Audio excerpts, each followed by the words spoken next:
vabbè. Ako sta svetim ne budale. Gotovo šta, gotovo šta.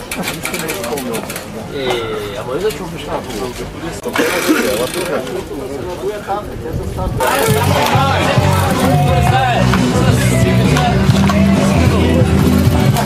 Morgen ist US-Vertrag. Morgen geht ihr wo ist die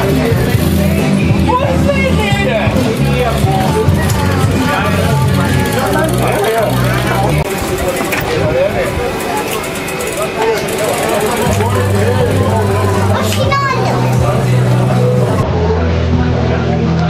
Taczki.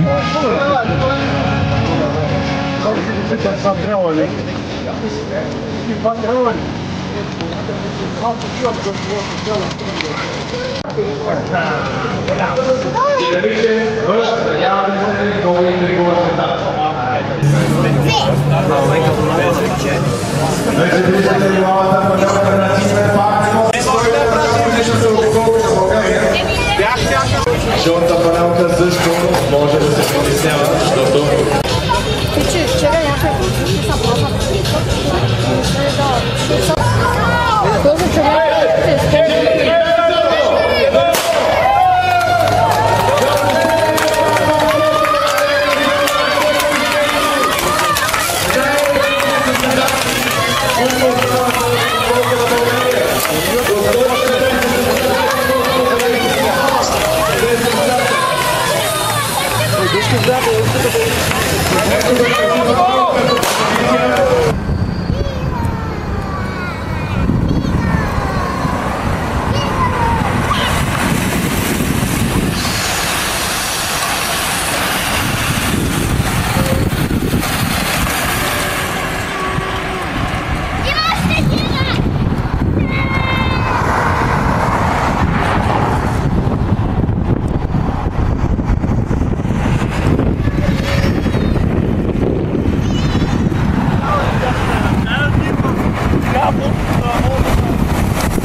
Тези го пана тунела.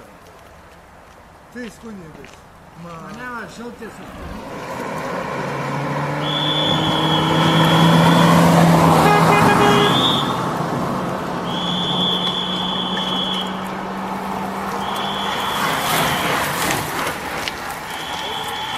чакай да попълня, че не ми повече.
Ето, че имаме вече и етапния победител. Това е...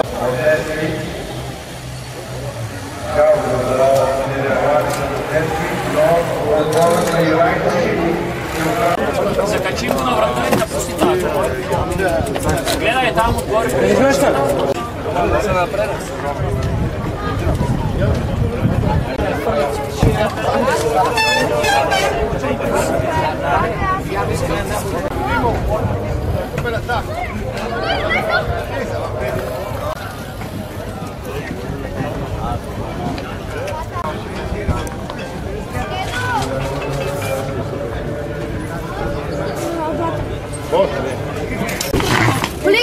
Please, bottle. Ja, natürlich.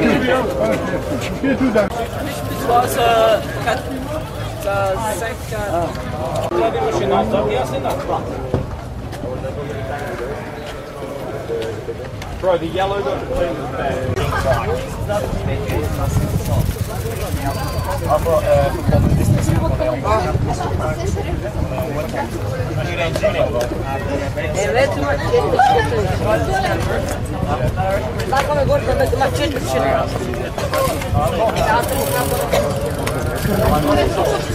Седи отвори колата, да вземеш да ще добрам.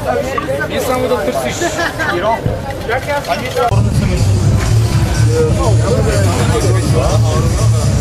Hyundai също така, които представяха инициативни автомобили, в които се возят съдии, директори.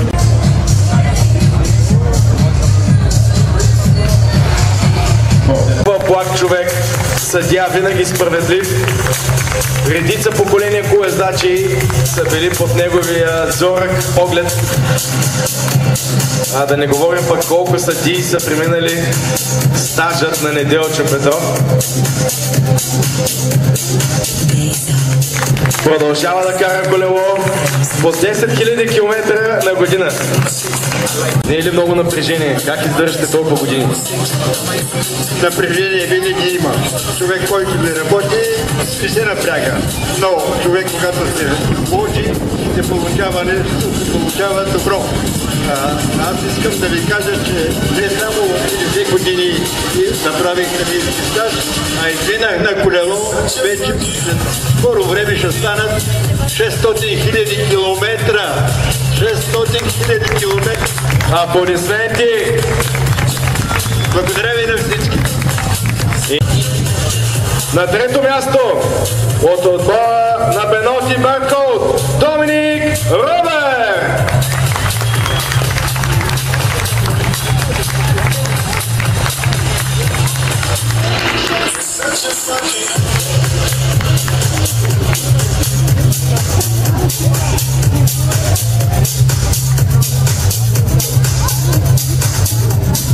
На второ място състезателят от Гърция от отбора на United Shipping Никифорос Арванитос.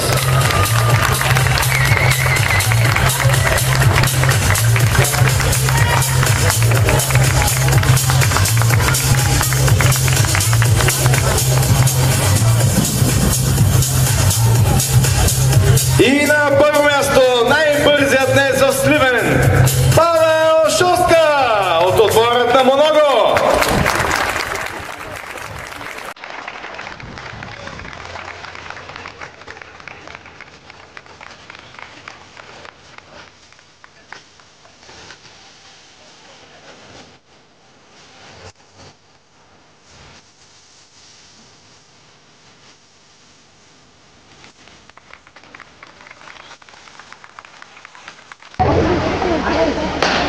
Давайте чашите!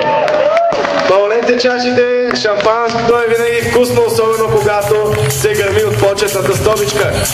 От отбора на United Shipping най-бързия от младите Красимир Кръстев, председател на клуб Симените камъни и син на именития Илия Кръстев, ще награди призьорът.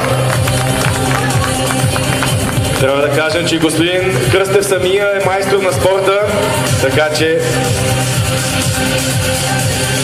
е започнал по стъпките на баща си с много силни карания. Днес помага за развитието на сливанското колоездене като председател на клуб Симените камъни.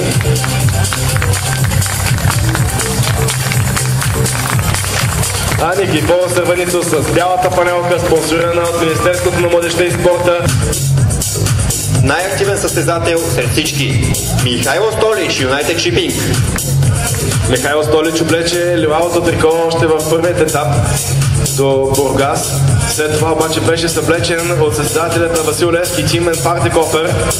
Както може би повечето от вас чуха в коментара ни по-рано, само една точка делеше 4 състезатели, сред които и Михайло Столич от лидера в класирането за лилавото трико Партекофер, но именно в последната възможност, като Гати Граняно. Панелката ще връчи Тодор Колев, директор на обиколка на България и главен секретар на Българска федерация колоездене.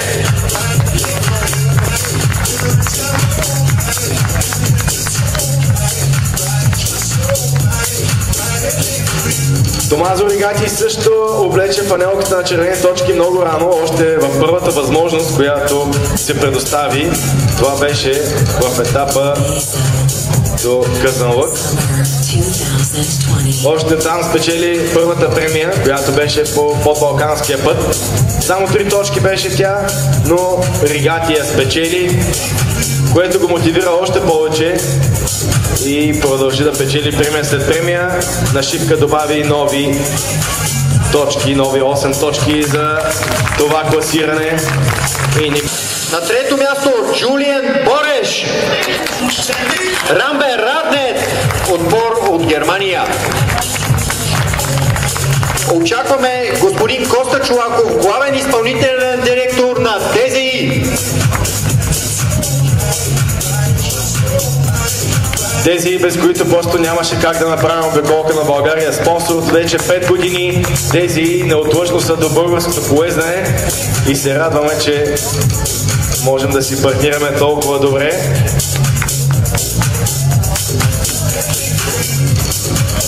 На второ място Доминик Рьобер, Пеноти Беркоут, пак немски отбор.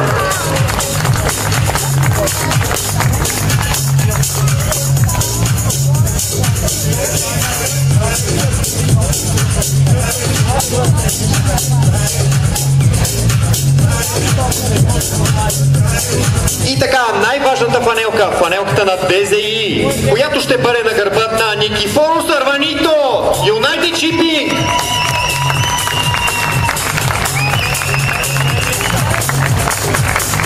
Аплодисментите ви са напълно заслужени. Много силен колездат. Виждате на най-високото стъпало, облечен с жълтото трико.